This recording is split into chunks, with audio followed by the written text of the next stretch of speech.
Então, por fim, eu posso também fazer essa leitura de uma opção, ao invés de ler de um switch, ao invés de usar o inteiro, usar uma string. Então, eu vou criar aqui um outro arquivo,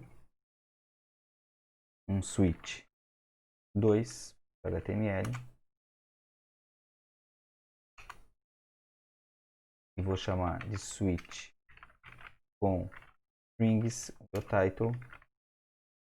Vou criar aqui um script, vou fazer uma leitura let, e vou chamar aqui de sistema operacional, é igual a um prompt, qual o seu sistema operacional. E aqui vou dar a opção Windows, Linux e macOS. Eu vou fazer essa leitura. E agora então eu vou fazer um switch do sistema operacional. Caso ele seja Windows, ele vai escrever document.write Windows. E aí não posso esquecer de dar um break. SO, dois pontos Windows. Se ele não for Windows, caso ele seja Linux, document.write SO Linux.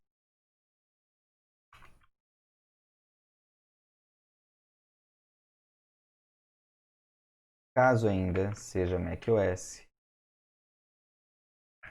ele vai escrever, eu vou escrever na tela,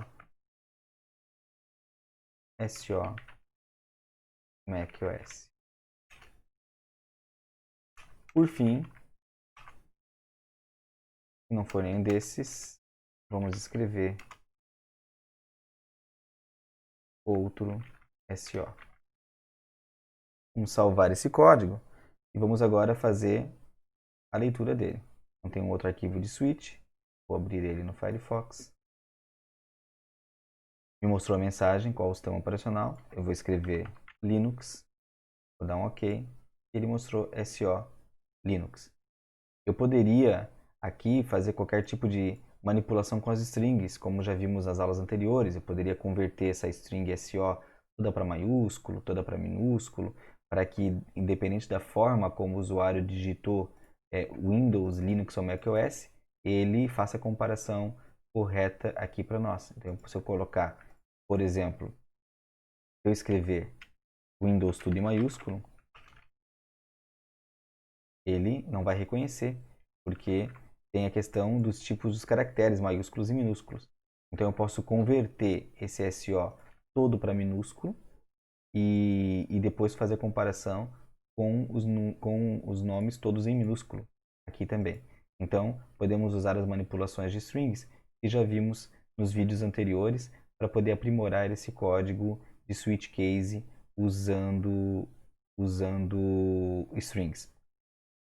Com isso, nós demos uma continuidade e finalizamos toda a parte do uso de condições usando JavaScript. Então aprendemos o uso de if com else, os operadores lógicos com dois es comerciais ou dois pipes significam ands ou ors, né? Então ou as duas operações têm que ser verdadeiras ou apenas uma delas precisa ser verdadeira. Eu posso usar também vários desses operadores lógicos aninhados, embora é muito aconselhável que a gente sempre compare de dois em dois. Fica mais fácil de fazer depois a manutenção do código. E vimos como usar também o switch case, que é quando eu tenho uma opção, uma entrada de um valor que tem algum conjunto de opções que eu tenho que fazer a verificação, para não precisar fazer talvez if, else if, else if, else if, eu poderia usar então um switch case neste caso.